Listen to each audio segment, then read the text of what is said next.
आजकालच्या जीवनशैलीमध्ये stress, over thinking वगैरे या समस्या ज्या आहेत त्या खूप वाढत आहेत. ही एक अशी युनिव्हर्सिटी आहे ह्यामध्ये योगा सायंटिफिक पद्धतीने शिकवलं जातं आणि तिथे योगाचं रिसर्च चालतं. प्रत्येक चराचरामधल्या प्रत्येक एंटिटीचे 5 स्तर आहेत. हे जेव्हा तुम्हाला कळतं त्यावेळेस तुम्हाला खऱ्या आनंदाची प्राप्ती होते. तुमचा दिवसाचा जर 12 ते 15 तास हे फक्त स्क्रीन समोर जात असतील तर तुम्हाला कसे आयुष्यात खुशी येणार नाही. क्वालिटीची उच्चतम गुणवत्ता कधी येईल ज्यावेळेस तुम्ही त्या कामामध्ये स्वतःला बुडवून घ्याल. खूप लोकांच्या आयुष्यातले प्रॉब्लेम हे त्यांच्या श्वासाच्या चुकीच्या पद्धतीने होत असतात. आपल्या आयुष्यात 99.9% प्रॉब्लेम फक्त 3 गोष्टींबद्दल आणि 3 गोष्टीभोवतीच फिरत असतात.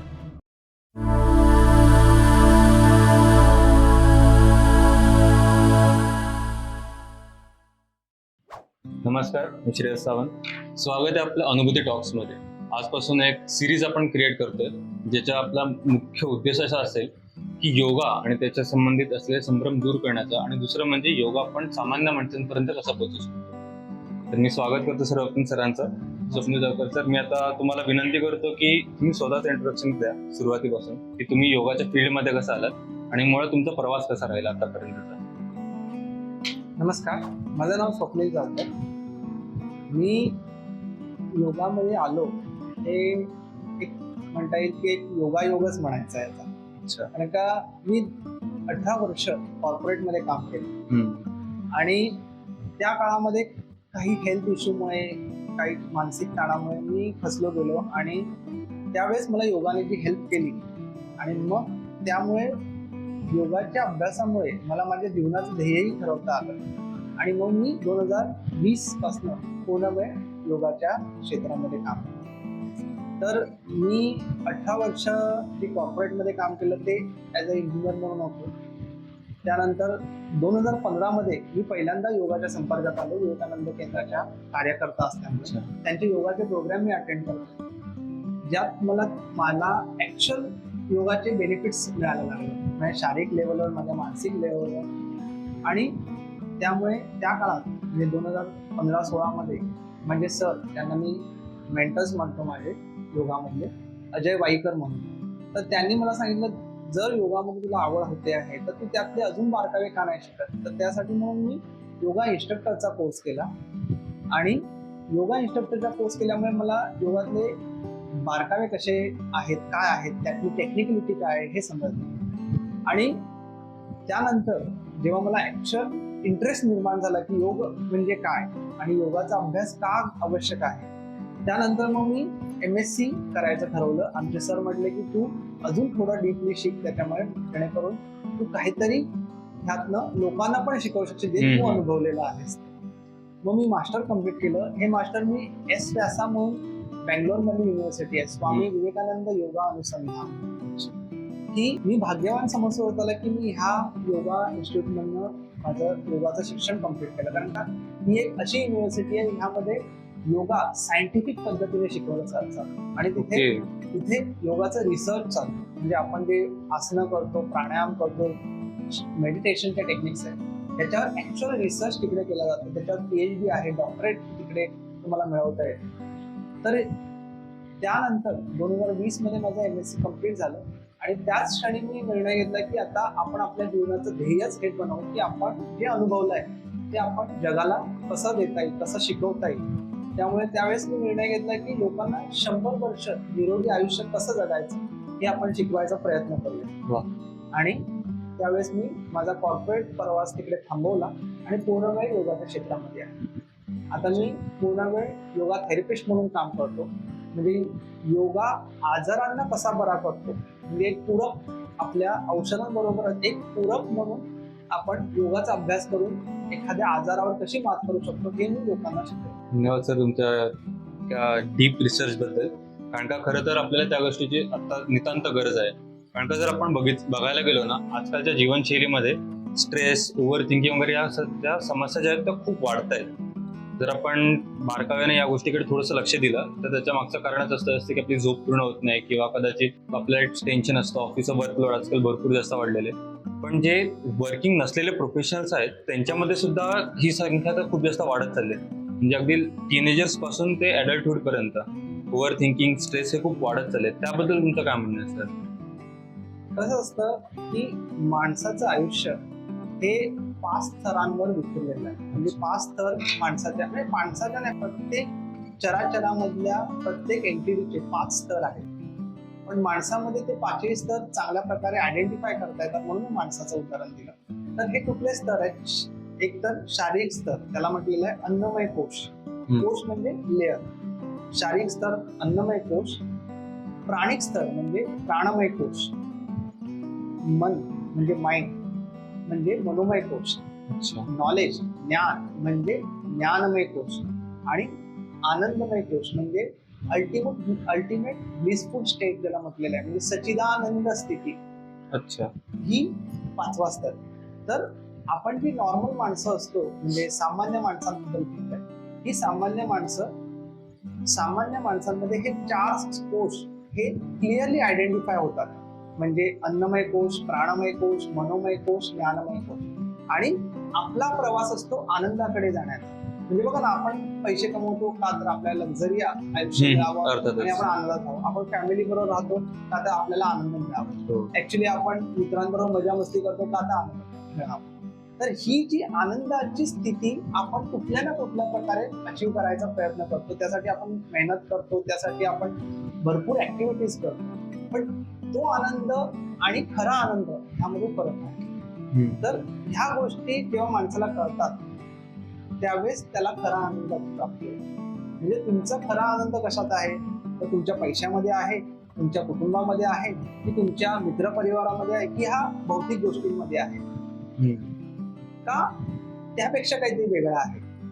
हे जेव्हा तुम्हाला कळतं त्यावेळेस तुम्हाला खऱ्या आनंदाची प्राप्ती होते. आणि त्यासाठी तुम्ही रिव्हर्सने जाणं गरजेचं आहे. म्हणजे त्यासाठी तुम्ही ज्ञान, म्हणजे जो 4था कोश आहे ज्ञानमय कोश, त्याच्यावर अभ्यास करणं, म्हणजे ऍक्च्युअल ज्ञान काय आहे, ऍक्च्युअल आनंद काय आहे याचा शोध घेणं गरजेचं आहे.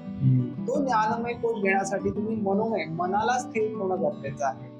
मनाला स्थिर कसं ठेवू शकाल? तर प्राणमय कोश म्हणजे तुमचं ब्रीदिंग पॅटर्न तुम्ही जेव्हा बॅलन्स कराल.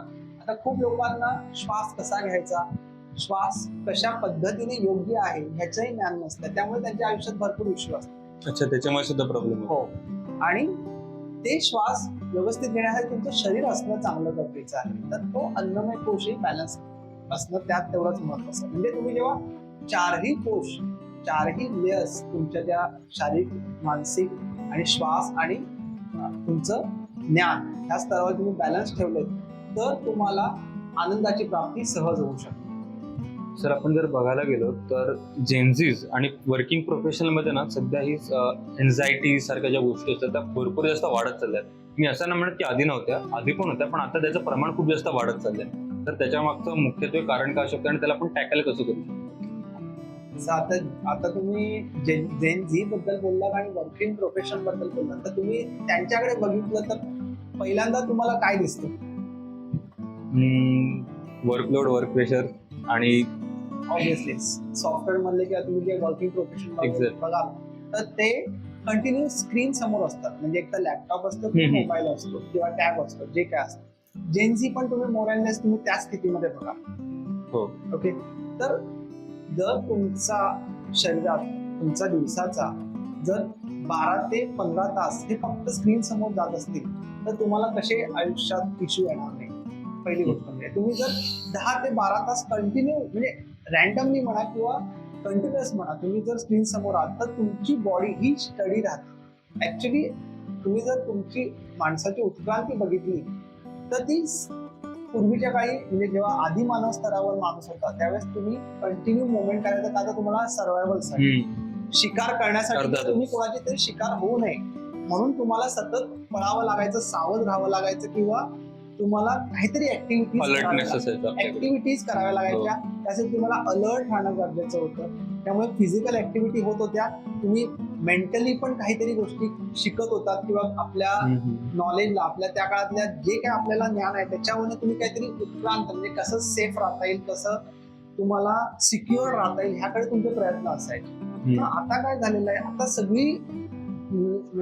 सगळी यंत्रणा सुसज्ज आहे. म्हणजे तुम्ही इझिली तुम्ही अन्न मिळवू शकता, इझिली तुम्हाला बाकीच्या भौतिक गोष्टी मिळतात, तुम्हाला सिक्युरिटी आहे. ह्या सगळ्या गोष्टींमुळे काय होतं की तुमच्या फिजिकल ऍक्टिव्हिटी खूप कमी झाल्या आणि प्रायोरिटीज ही अन्न वस्त्र निवारा ह्याला सोडल्यामुळे ती गेली आहे दुसऱ्या गोष्टींकडे. हो. आणि त्यामुळे काय झालंय की जो स्क्रीन टाइम आहे किंवा जो मोबाईल किंवा लॅपटॉपवरचा वेळ आहे त्यामुळे तुमच्या शरीराला स्टिफनेस तयार झालेली आहे. आणि असं म्हटलेलं आहे की मन आणि शरीर हे नाण्याच्या दोन्ही बाजू आहेत. जेव्हा शरीरामध्ये स्टिफनेस येते तेव्हा ती मनामध्ये येते आणि मनामधली स्टिफनेस ही शरीरामध्ये प्रिझर्व होते. त्यामुळे काय होतं, स्टिफनेसमुळे जी स्नायूंची जखडता येते म्हणजे टफनेस म्हणजे आपण स्टिफनेस म्हणतो, स्नायू जेव्हा स्टिफ होतात त्यावेळेस तुमच्या ऍक्टिव्हिटीला रिस्ट्रिक्शन्स येतात. फॉर एक्झाम्पल तुमचे बॅक मसल्स जर स्टिफ झाले, तुमचे जर नेक मसल स्टिफ झाले तर तुम्हाला बॅक इश्यू येतात, नेक इश्यू येतात.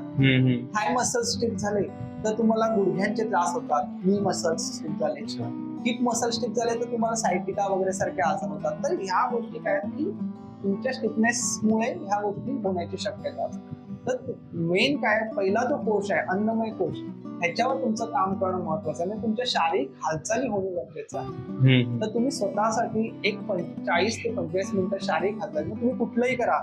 जर तुम्ही काहीच करत नसाल तर पहिलं वॉकिंग पासून सुरुवात करा. वॉकिंग नंतर तुम्ही काही जॉगिंग मध्ये जा. जॉगिंग नंतर तुम्ही फिजिकल ऍक्टिव्हिटी जसं एक्सरसाइज आहे, व्यायामशाळा आहे किंवा आसनं आहेत किंवा काही सूक्ष्म व्यायाम आहेत ह्याच्यावर तुम्ही काम करा. जेव्हा तुमचं शारीरिक स्तर म्हणजे अन्नमय कोश जेव्हा बॅलन्स होईल त्यावेळेस तुमच्या शरीराची ताठरता, स्टिफनेस ही कमी होईल. तुमच्या शरीरातले जे जॉईंट्स आहेत त्यांना मुवमेंट्स मिळेल. आता बघा ना, तुमची थोडक्यात फॉर एक्झाम्पल तुमच्या एक करंगळीचं बोट घेतलं तर इथे 3 हाड आहेत, पहिलं, दुसरं आणि तिसरं. आणि जेव्हा तुम्ही या हाडांना मुवमेंट देत नाहीये तर इथे ह्या 2 जॉईंट मध्ये स्टिफनेस येणारच आहे. हे एक छोटं करंगळीचं उदाहरण दिलं. मला म्हणायचं की शरीरामध्ये असे असंख्य जॉईंट आहेत ज्यात तुम्हाला हालचाल करणं गरजेचं आहे. आणि जर तुम्ही त्यांना हालचाल नाही केली तर काय होणार की ते अर्थात स्टिफनेस येईल, मग तुम्हाला ते त्रास देणार. जसं दरवाजा तुम्ही भरपूर दिवस उघडला झाप केला नाही तर त्यातनं करकर करकर आवाज येतो. सेम आहे की तुमच्या शरीरामध्ये जर तुम्ही शरीराच्या जॉईंट्सला हालचाल नाही केली, मसल स्टिफनेस आली तर शरीर तुम्हाला त्रास देणार म्हणजे आवाज देणारच. ओके, बरोबर. तर सर तुम्ही आता जसं सांगितलं ना की आपली बॉडी मूव्ह करत नाही की त्याच्यामुळे स्टिफनेस येतो, तर तुम्हाला काय वाटतं आता वर्किंग प्रोफेशनल जे असतात, जे ऑफिस गोईंग असतात, त्यांच्यासाठी आपण कुठल्या पद्धतीचा योगा करू शकतो जेणेकरून चेअर योगा वगैरे असेल, तुमचं सजेशन काय त्याच्यावर? तर तुम्ही जर ऑफिसमध्ये काम करत असाल आणि तुम्हाला 8 ते 10 तास काम करायचं असेल तर तुम्ही दर 2-3 तासाने थोड्या स्ट्रेचिंग करू शकता. थोड्या नेक मुवमेंट, थोडा फिंगर मुवमेंट्स, रिस्ट मुवमेंट्स किंवा आपल्या तुमच्या स्पाईनला थोडं स्ट्रेचिंग, थोडं लॅटरल स्ट्रेच, फॉरवर्ड स्ट्रेच असं करू शकता. फॉर एक्झाम्पल सिम्पल बघा, तुम्ही दर 2-3 तासाने जर नेक मुवमेंट तुम्ही ह्या 2-3 डायरेक्शनला गेली तर तुमच्या नेक मुवमेंट पासून तुम्ही रिलीव्ह करू शकता. फॉर एक्झाम्पल बघा, श्वास घेत मानवर, गळ्यावर ताण, श्वास सोडत हनवटी छातीजवळ, गळ्यावर दाब. तर ह्या 3 ते 4 वेळा. त्यानंतर लॅटरल स्ट्रेच, डावा कान डाव्या खांद्याजवळ, श्वास सोडत, श्वास घेत पुन्हा सरळ, श्वास सोडत उजवा कान उजव्या खांद्याजवळ. आता हा झाला लॅटरल स्ट्रेच झाला. त्यानंतर ट्विस्टिंग करू शकता, डाव्या भिंतीकडे उजव्या भिंतीकडे. हे 4 ते 5 वेळा केल्याने तुम्ही जी तुमची मान 2-3 तास जी सरळ ठेवलेली आहे त्या लॅपटॉपकडे बघत, त्यामुळे जे मानेच्या स्नायूंमध्ये जी ताठरता आलेली आहे ती कमी होण्यामध्ये सहज उपयोगी पडतं त्या गोष्टी. त्यानंतर तुम्ही जर स्ट्रेचिंग म्हणाल तर तुम्ही जस्ट दोन्ही हाताची बोटं अशी लॉक करून एक छानपैकी असा स्ट्रेच घेतला, पाठीचा कणा छानपैकी ताणला तर तुमच्या पाठीचे जे व्हर्टिकल कॉलम आहेत 33 जे पाठीचे मणके आहेत जे एकावर एक बसल्यामुळे आणि त्याचा नॅचरल ग्रॅव्हिटेशनल फोर्स आल्यामुळे ते दबले जातात, तर त्यांना तुम्ही थोडंसं सैल करता पाठीच्या कणाला. मग तो तुम्हाला जास्त पाठीच्या पुढे येणाऱ्या पाठीच्या दुखण्यांपासून तुम्हाला त्यामध्ये रिलीफ चांगला मिळू शकतो. असं आहे. खूपच चांगली माहिती सांगितली सर तुम्ही, कारण का सिटिंग योगा वगैरे आपल्याला केलंच पाहिजे. जर ते नसेल तर आपलं पुढचं भविष्य धोक्यामध्ये येईल अर्थातच.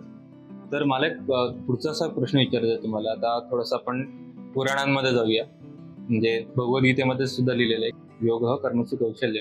याचा आपल्या रिअल लाईफमध्ये म्हणजे आताच्या करंट सिच्युएशनमध्ये तुमच्या मते अर्थ काय लागू शकतो आपल्याला? चांगला प्रश्न विचारला. योग कर्मसु कौशल्य ह्याचा भगवद्गीतेमध्ये उल्लेख आहे. तर भगवान श्रीकृष्ण ह्यामध्ये काय सांगू इच्छितात अर्जुनाला, की तू कोणतेही काम करतो आहेस ते काम एवढ्या कौशल्याने कर जेणेकरून एक योग सदृश्य स्थिती तुला प्राप्त होईल. आता योग सदृश्य स्थिती म्हणजे काय? समाधीस्थ स्थिती. म्हणजे समाधीची स्टेज ही अल्टिमेट ब्लिसफुल स्टेज, अल्टिमेट आनंदाची स्टेज असं मानलं जातं, किंवा सच्चिदानंदाची स्टेज म्हटली जाते की समाधीची स्टेज. तर आता ह्यातनं श्रीकृष्णांना काय सांगायचं आहे की तुम्ही एखादं काम करता तर त्या कामामध्ये एवढं गळून गेलं पाहिजे, एवढं तुम्ही मग्न झालं पाहिजे की तुम्हाला बाहेरच्या जगाचा काही विचार आला नाही पाहिजे. एक क्षण म्हणजे थोडक्यात काय की तुम्ही आता क्षणी जो विचार करताय त्यात नंबर ऑफ थॉट्स आहेत, नंबर ऑफ विचार आहेत ना, तर तो एकच विचार म्हणजेच त्याला आपण ध्यानाची स्थिती म्हणतो. आपण नंबर ऑफ स्टेज मधनं, नंबर ऑफ विचारांमधनं कमीत कमी होत आपण एखाद दोन विचारांवर राहणं म्हणजे ती ध्यानाची स्थिती झाली.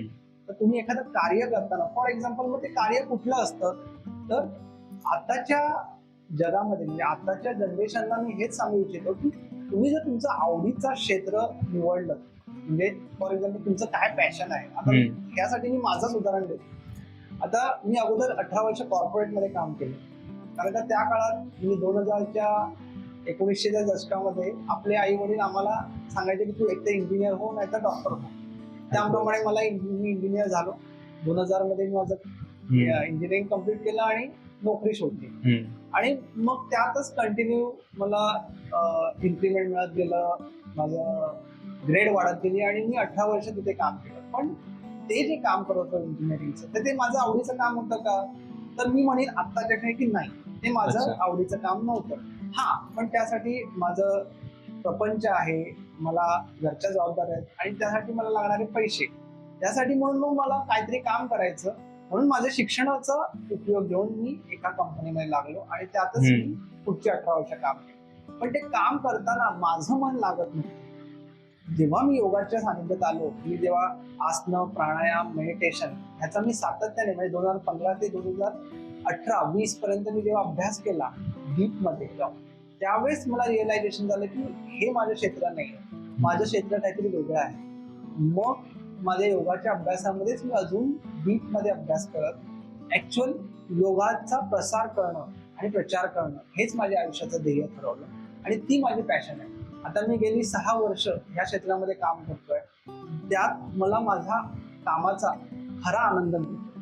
म्हणजे लोकांना शिकवणं, लोकांच्या जीवनामध्ये ट्रान्सफॉर्मेशन आणणं हे किती आनंदाचं काम आहे आणि हे किती मी मनापासून करतो हे जेव्हा मला रिअलायझेशन होतं, तर तो जो आनंद आहे हा आनंद म्हणजे जेव्हा मी ते काम करतो, म्हणजे एखादा मी क्लास घेतो, एखादी पर्सनल थेरपी सेशन्स घेतो किंवा ग्रुप सेशन घेतो, ज्यावेळेस मी ते काम करतो त्यावेळेस मी अगदी त्या कामामध्ये बुडून जातो.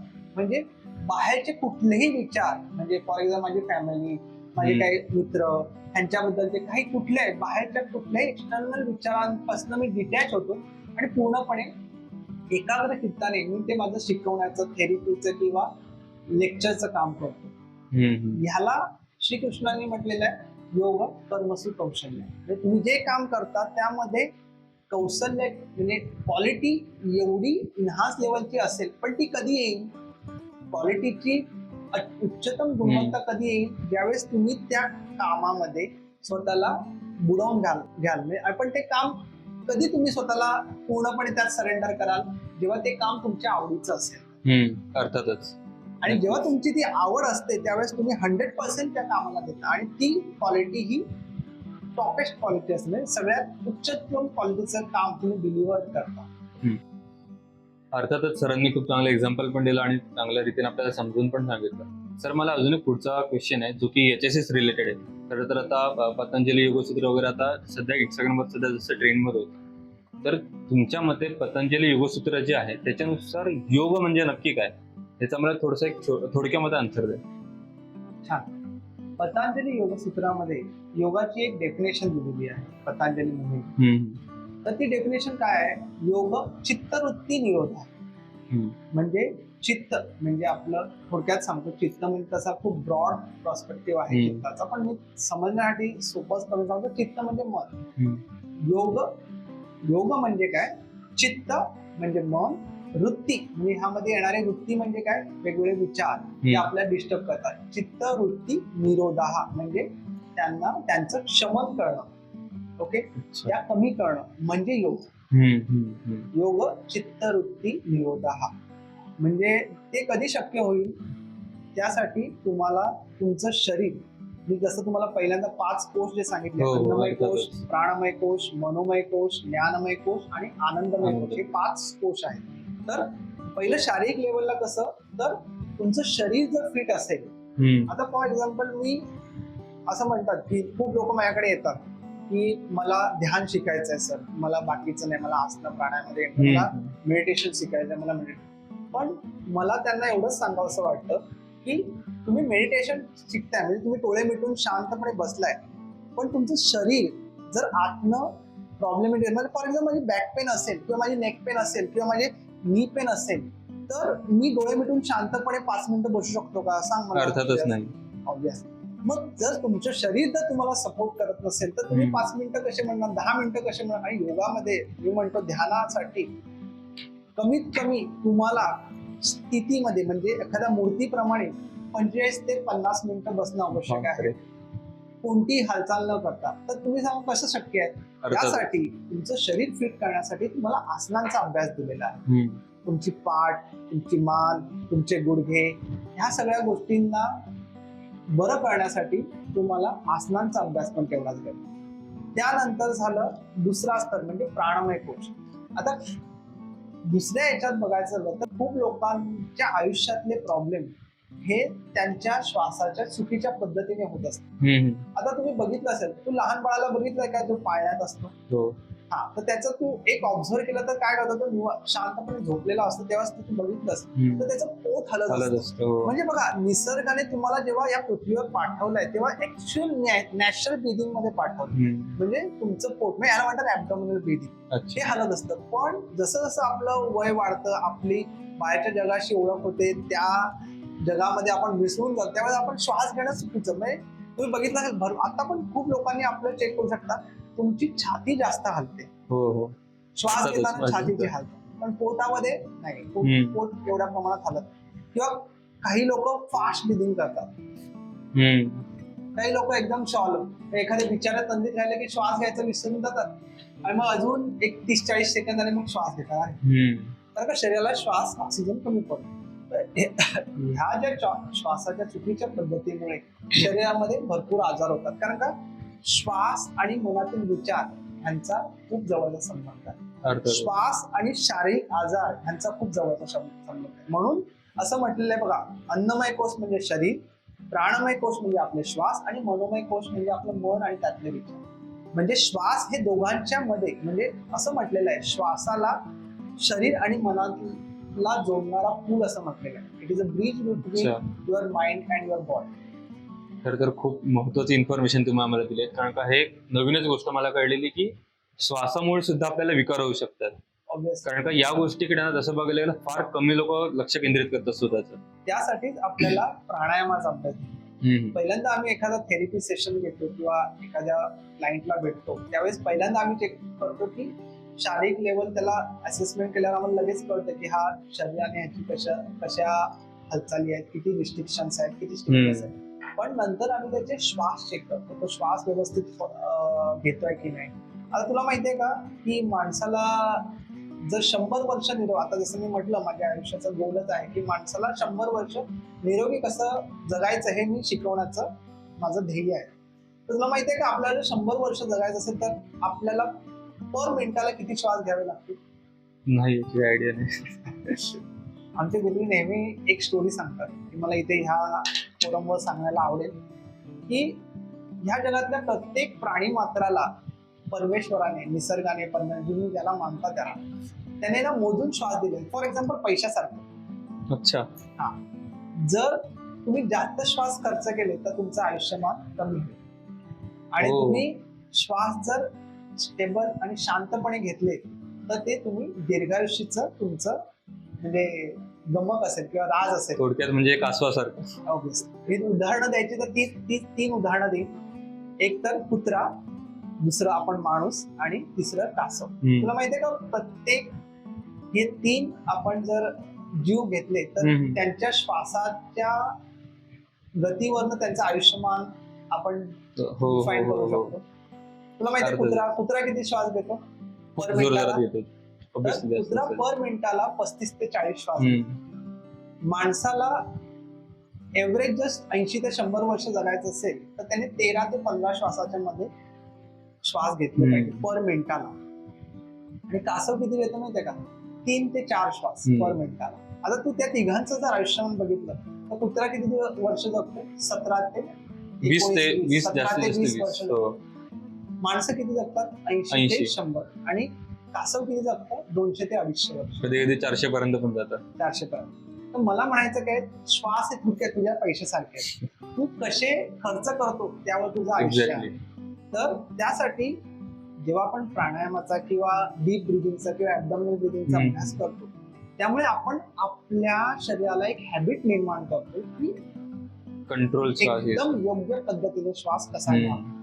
म्हणजे पोटाची हालचाल कशी व्हायला पाहिजे, छातीची त्या प्रमाणात कशी हालचाल व्हायला पाहिजे. मग त्यात काउंटिंग प्रमाणे आपण श्वास घेण्याचा आणि सोडण्याचा म्हणजे श्वास आणि उच्छ्वास ह्याचा रेशिओ कसा असला पाहिजे हे सगळं आपण त्या प्राणमय कोशाच्या बॅलन्सिंगसाठी करतो. आणि जर तुम्ही प्राणमय कोशावर जर नियंत्रण केलं म्हणजे तुम्ही श्वास जर व्यवस्थित बॅलन्स केले तर तुमचं विचार ह्यावर नियंत्रण व्हायला मदत होते, तुमच्या मनावर तुमचं नियंत्रण व्हायला मदत होते. अच्छा, जस्ट फॉर क्युरियोसिटी म्हणून एक विचारत सर की एन्शियंट इंडिया ज्याच्याबद्दल आपण बोलतो म्हणजे पुरातन भारत, त्यांची जी लाईफस्टाईल होती ना ती असं म्हटलं जातं की चांगली होती. म्हणजे आपण तरी तेच बोलतोय पण बरेच असे इन्फ्लुएन्सर्स किंवा बरेच काही गोष्टी असतात ज्या बोलतात की नाही त्यावेळेचं राहणीमान त्यांच्यासाठीच ठीक होतं कारण का त्यावेळेला ऑक्सिजनही जास्त होतं त्याच्यामुळे कदाचित त्यांचा लाईफस्पॅन जास्त असेल. तर यावरनं तुमचं असं काय मत आहे की त्यावेळेला नक्की कुठले असे घटक होते ज्याच्यामुळे की आपलं जे आयुष्यमान आहे जे ॲव्हरेज 100 वर्षापर्यंत सुद्धा जाऊ शकत होतं. कारण का आता जर बघितलं ना ऑब्व्हियसली स्ट्रेस वगैरे या सगळ्या गोष्टींमध्ये 35व्या वर्षी सुद्धा हार्ट अटॅक येतोय. पण तुमच्या मते असं काय वाटतं की म्हणजे पूर्वी सुद्धा काही ना काहीतरी आजार विकार वगैरे होतच असतील पण त्यावर उपाययोजना म्हणून आपण काय करत असायचो किंवा योगाच्या पद्धतीने योगाच्या ह्याच्यातून त्या ज्या आजार असतात दीर्घकालीन आजार त्यांच्यावर ते मार्ग कसे काढायचे, त्यांची लाईफस्टाईल कशी होती? तर हा पण खूप सुंदर प्रश्न आहे. पहिली गोष्ट म्हणजे पूर्वीचे लोक, आता पूर्वी म्हणजे कशाला जायला पाहिजे, तुझ्या आजोबांकडे बघ, माझ्या आजोबांकडे बघ. माझे आजोबा 97 वर्ष जगले. पहिली गोष्ट म्हणजे झोप. आताच्या म्हणजे आताच्या जनरेशन मध्ये आणि त्या काळातल्या जनरेशन मध्ये जे मिसिंग फॅक्टर आहेत ते मी फक्त तुला हायलाइट करतो. पहिली म्हणजे झोप. ओके. आपण त्या काळात माझे आजोबा मला आठवतं की एक 7:30-8 वाजता जेवायची आणि 10:30 वाजता डायरेक्ट आपल्या बेडवर लाईट बंद झोपले. त्याच्या अगोदर जर गेला त्यावेळेस तर दिवे वगैरे नव्हतेच. त्यामुळे तुम्ही सूर्यास्त झाला की तुम्हाला तुमची कामं आवरून तुम्हाला झोपणं हे क्रमप्राप्त होतं कारण का दिवसाचं युटिलायझेशन तुम्हाला मॅक्सिमम करावं लागायचं.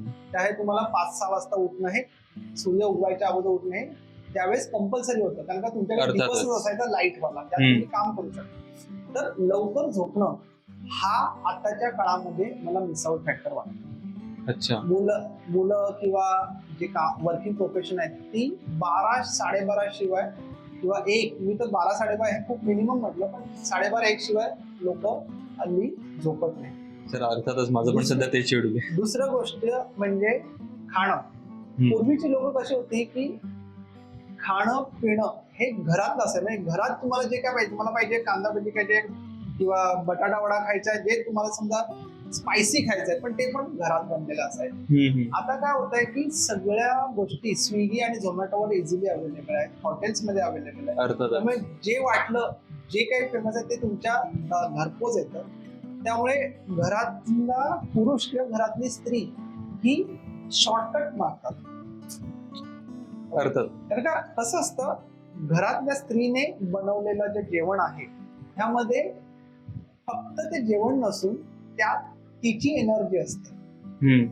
आता तुम्ही जेव्हा बाहेरनं एखादी गोष्ट मागवता फॉर एक्झाम्पल हॉटेलमधनं किंवा एखाद्या गाड्यावरनं किंवा एखाद्या स्नॅक पार्लरमधनं तुम्ही जेव्हा एखादी गोष्ट मागवता जे खाण्यासाठी तर त्या व्यक्तीने तिकडे कसं ते बनवलेलं आहे, त्यावेळेस त्याची शारीरिक स्थिती म्हणजे त्याने हायजीन वापरली आहे की नाही, चांगल्या क्वालिटीचे मटेरियल वापरलंय की नाही, ह्या गोष्टी एक्झॅक्टली. तुम्हाला माहिती नसतात. त्याचबरोबर त्याची मानसिक स्थिती कशी आहे ह्या गोष्टीही तुम्हाला माहिती नसतात. तर बरोबर. ह्या सगळ्या गोष्टींचा तुम्ही जसं खालता म्हणजे हे बघ, जे काय आपण खातोय त्याच आपलं शरीर बनतंय, अर्थातच. त्याच आपलं मन बनतंय. अर्थात. मग जे खातो आहे त्याचं जर आपल्याला सगळं कन्वर्ट होत असेल शरीरातल्या हाडांमध्ये, रक्तामध्ये, मांसामध्ये, तर मग जे खातोय ते तरी क्वालिटी असणं गरजेचं आहे. तर ही अर्थात. दुसरी गोष्ट मला मिस आउट वाटते. ओके. ओके. आणि तिसरी गोष्ट म्हणजे काय की आताच्या घडीला पैशाला आलेलं अनन्यसाधारण महत्व. म्हणजे प्रत्येकाला वाटतंय की आपल्याकडे एवढा पैसा तरी पाहिजे तरच मी सुखी. ही जी मिसकन्सेप्ट आहे, ही मिसकन्सेप्ट लोकांना अननेसेसरी तणावामध्ये घेऊन जाते. त्यासाठी कर्जबाजारीपणा म्हणजे कर्ज घेणं किंवा क्रेडिट कार्डचा अननेसेसरी वापर, ह्या सगळ्या गोष्टी मानसिक ताणाला कारणीभूत असतात. म्हणजे मी एका पुस्तकात छान वाचलंय की आपल्या आयुष्यात 99.9% प्रॉब्लेम फक्त 3 गोष्टींबद्दल आणि 3 गोष्टीभोवती फिरत असतात. एक तर पहिलं महत्वाचं म्हणजे आपली हेल्थ म्हणजे आपली तब्येत. आपली तब्येत नसेल तर आपल्याला ताणतणाव येतो. दुसरं म्हणजे पैसा नसेल तर आपल्याला ताणतणाव येतो. आणि तिसरं म्हणजे रिलेशन्स म्हणजे नातेसंबंधांमध्ये बिघाड झाला की आपल्याला. या 3 गोष्टींव्यतिरिक्त आपल्या आयुष्यात कुठल्याच गोष्टीबद्दल तुम्हाला चिंता करायची नाही. 99.9% प्रॉब्लेम हे फक्त या 3 गोष्टींमध्ये असतात. अर्थातच. सर, आता माझं फक्त एकच म्हणणं होतं की जर आपण बोलतोय की पूर्वीची पद्धत खूप चांगली होती किंवा पूर्वी लवकर झोपायचे, अर्थातच आत्ताच्या घडीला आपण सगळ्या गोष्टी अप्लाय नाही करू शकत, पण कुठल्या अशा मोजक्या गोष्टी आहेत ज्या की पूर्वीच्या ज्या की अजूनही आपण अप्लाय करू शकतो आपल्या जीवनशैलीमध्ये, जेणेकरून सगळे नाही पण काही प्रॉब्लेम सॉल्व्ह व्हायला आपल्याला मदत होईल, अशा कुठल्या गोष्टी आहेत? नक्कीच. तर पहिली गोष्ट जसं मी तुला लाईफस्टाईल बद्दल सांगितलं, आता म्हणजे माझ्याकडे भरपूर असे पेशंट्स येतात की त्यांना स्ट्रेस अँझायटी आहे, त्यांना फ्रोझन शोल्डर आहे, त्यांना बॅक पेन आहे, त्यांना बाकी काही अजून डायबिटीस आहे. तर त्यामध्ये मला प्रकर्षाने जाणवलेली गोष्ट म्हणजे की त्यांच्या झोपेची बिघडलेली सायकल. आता तुम्हाला म्हणजे आयुर्वेदामध्ये हे सगळं सांगितलेलं आहे, आपल्या पूर्वजांनी योगाच्या काही ग्रंथांमध्ये पण सांगितलंय की 10 ते 2 रात्री 10 ते 2 मधली जी झोप आहे, ही झोप तुम्ही घेणं आवश्यक आहे. 10 नाही तर 11 ते 2. कारण का ह्या काळामध्ये तुम्ही डीप स्लीप मध्ये जाता. आता काय झालेलं आहे, जी माणसं रात्री लेट सिट आउट करतात म्हणजे लेट झोपतात, त्यांचं काय होतं की 2च्या मधली जी झोप आहे 10 ते 2च्या मधली, ती त्यांची मिस आउट होते. त्यामुळे तुम्हाला भले तुम्ही 1 किंवा 2 वाजता झोपा आणि सकाळी 9, 10, 11 वाजता उठा, पण त्याला झोप म्हणता येणार. कारण का त्यामध्ये झोपेचे 3 स्तर असतात. एक तर लाईट स्लीप म्हणजे ज्यामध्ये तुमचे सगळे अवयव शरीर शिथिल करत जातो, म्हणजे तुमचे मसल्स, तुमचे बाकीचे ऑर्गन्स शिथिल करत जातात. त्यानंतर दुसरी स्थिती आहे डीप स्लीप स्टेट म्हणजे एकदम दीर्घ शांत स्थिती. ह्यामध्ये काय होतं की तुमच्या शरीराचं रिपेअरिंग चालू होतं, मेंटेनन्स चालू होतं. सगळे हार्मोन्स त्याची रिकव्हरी करण्याची प्रोसेस त्यामध्ये करत असतात. आणि मेन म्हणजे डीप स्लीप मध्ये सगळ्यात महत्वाचं काम काय होतं की तुमचे इमोशन्स पण तुम्ही म्हणजे असं म्हणतात की आपलं मन हे ब्रह्मांडाशी कनेक्टेड आहे, म्हणजे विश्वमनाशी कनेक्टेड आहे. तर तो डाटा एक्सचेंजचं काम असतं, म्हणजे डाटा एक्सचेंज होत असतं. म्हणजे म्हणतात ना आपण की मेन सर्व्हर कम्प्युटरला तुमचे ते नंबर ऑफ कम्प्युटर आपला डाटा एक्सचेंज करतात रात्रीच्या वेळेस. तसंच आपलं डीप स्लीप मध्ये आपण ब्रह्मांडाशी आपला डाटा एक्सचेंज करत असतो. आणि हे खूप महत्वाचं आहे. तर तुमच्या ह्या 8 तासाच्या झोपेमध्ये जर तुमची 1.5 ते 2 तास ही डीप स्लीप होत नसेल तर तुम्हाला पुढे जाऊन आजाराची दाट शक्यता असते. लाईट स्लीप तुम्हाला रिलॅक्सेशन देते, पण जर डीप स्लीप जर तुमची फक्त 1 तास 45 मिनिटं वगैरे होत असेल तर तुम्हाला बघा दुसऱ्या दिवशी फ्रेशनेस वाटत नाही, दुसऱ्या दिवशी थकल्यासारखं वाटतं, एक मूड हे होत नसतो. तर ह्या गोष्टी तुमच्या डीप स्लीपचा प्रभाव असतो. आणि तिसरी स्टेज ही ड्रीमिंग स्टेज असते. त्यात तुम्हाला स्वप्न वगैरे पडत असतात, जे तुमच्या आदल्या दिवशीच्या काही घडामोडी किंवा प्रिव्हियस मेमरीजमुळे तुम्हाला ज्या स्वप्नावस्था जी असते ती तुम्हाला प्राप्त असते, तर त्या गोष्टी घडत असतात. तर अशी ही 8 तासाची जी झोप आहे त्यामध्ये तुम्हाला डीप स्लीप एक 1.5 ते 2 तासाची मिळणं खूप आवश्यक आहे. आता हे झालं झोपेचं. दुसरं झालं खाण्याचं म्हणाल तर तुम्ही जास्तीत जास्त घरचं खाणं हे महत्वाचं आहे. जर तुम्ही शाकाहारी खा, मांसाहारी खा, काही खा, पण मला म्हणायचं की तुम्ही शक्यतो घरचं खाणं प्रेफर करा.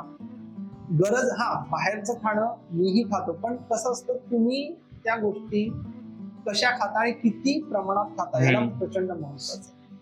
आणि तिसरी गोष्ट म्हणजे तुम्ही स्वतःसाठी म्हणजे 24 तासातले स्वतःसाठी फक्त 25 मिनिटं द्या. त्या 25 मिनिटांमध्ये शारीरिक हालचाली करा, सूर्यनमस्कार करा, काही आसनं करा, प्राणायामाचा ब्रीदिंग एक्सरसाइज करा 10 ते 15 मिनिटं. त्यानंतर एक 5 ते 10 मिनिटं शांतपणे डोळे मिटून बसा. त्याला तुम्ही मेडिटेशन म्हणता येणार नाही, मी तर मेडिटेशन म्हणत पण नाही, कारण 10-15 मिनिटात मेडिटेशन होत नाही.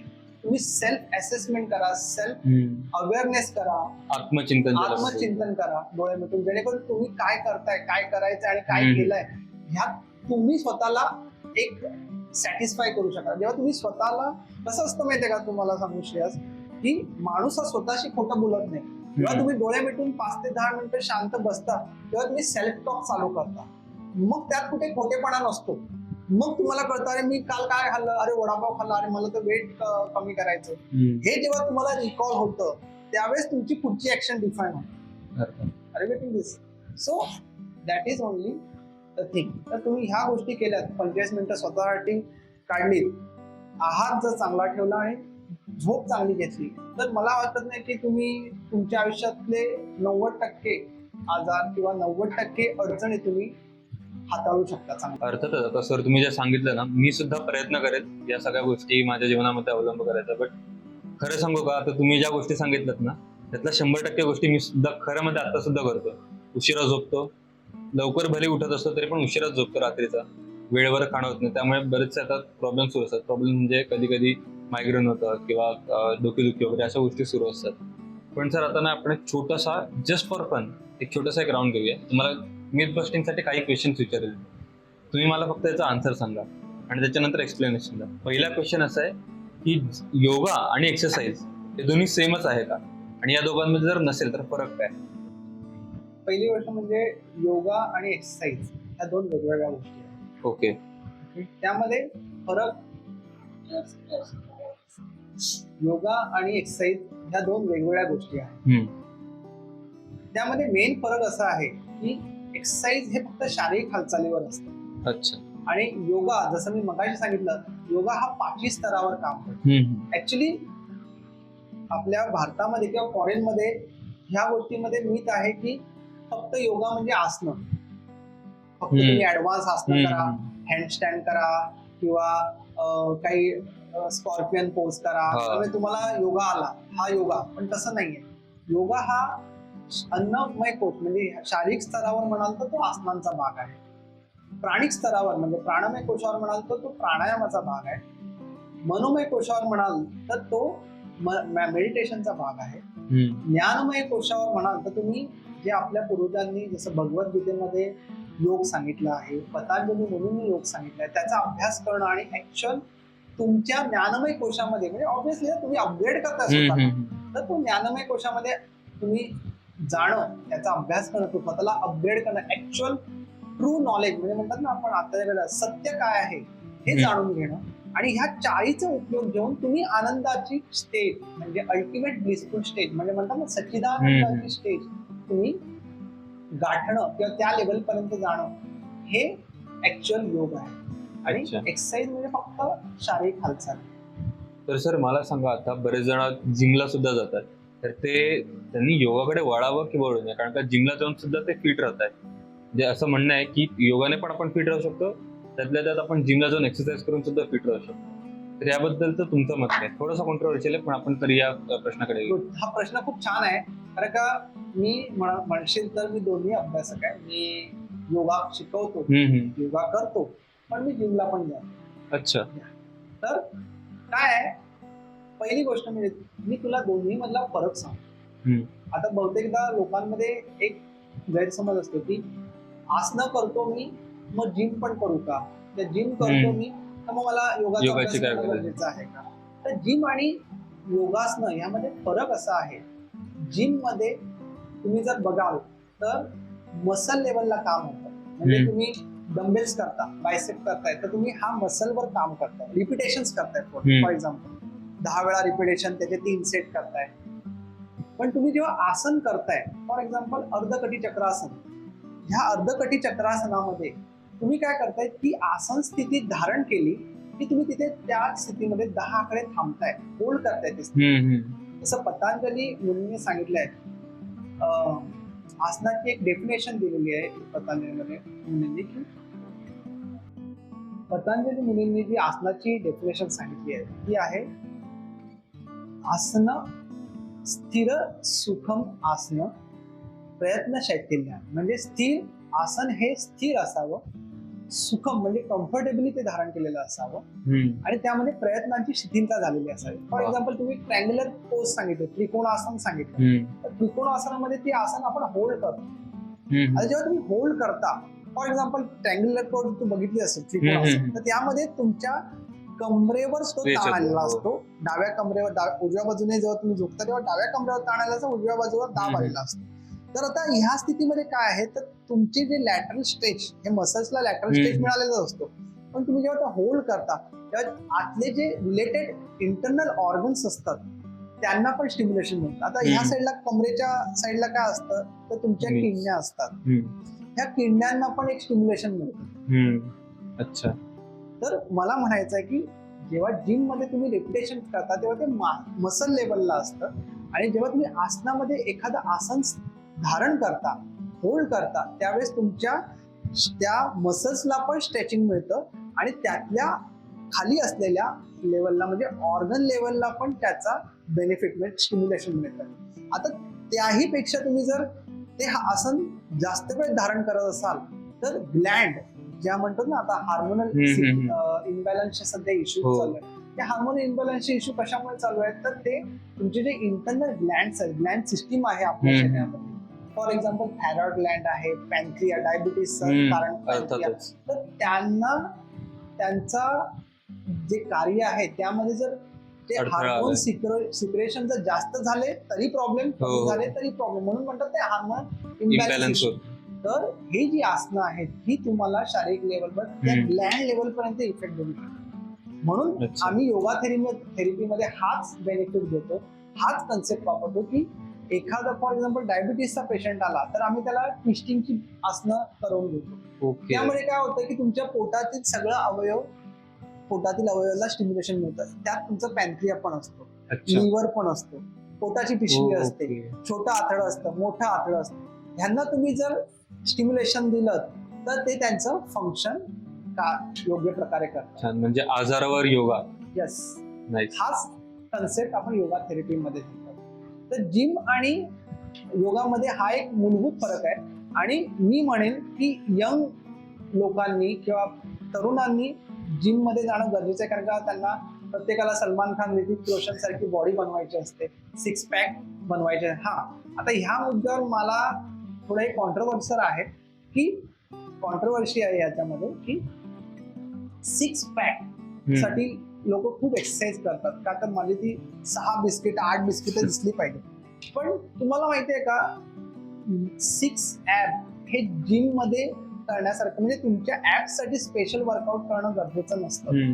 कारण का, तुमच्या ॲप्सला तुमच्या पोटातील स्नायूंमध्ये कुठेही बोन्स नाही आहेत, त्यामुळे तसं तुमचा कोर घट्ट असणं हे महत्वाचं आहे.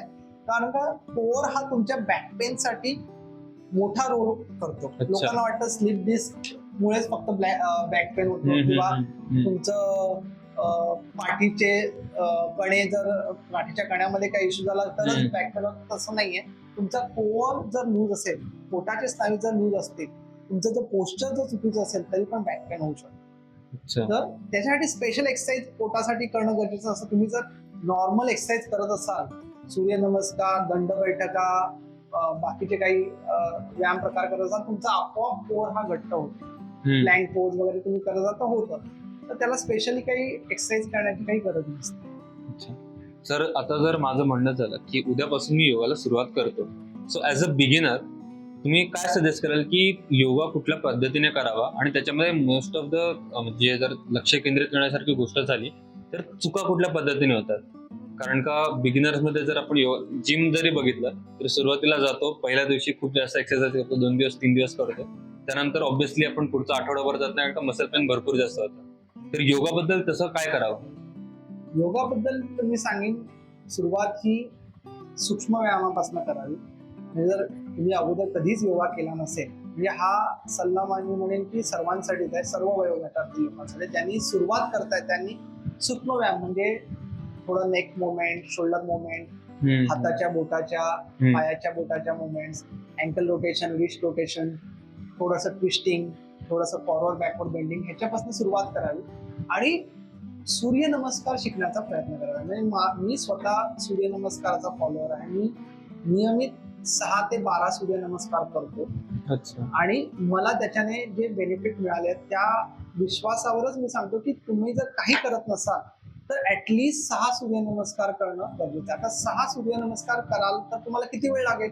तर मी म्हणतो मोजून फक्त 5 मिनिट. एक सूर्यनमस्कार करायला तुम्हाला 30 ते 45 सेकंदाचा वेळ लागतो. तो तुमच्या स्पीडवर आहे. तर 45 सेकंद म्हणून मॅक्सिमम 1 मिनिटापर्यंत जर तुम्ही सावकाश सूर्यनमस्कार केला तर. आता पुढचे जर 5 नमस्कार करायचे असतील तर तुम्हाला फक्त 5 मिनिटं लागतात.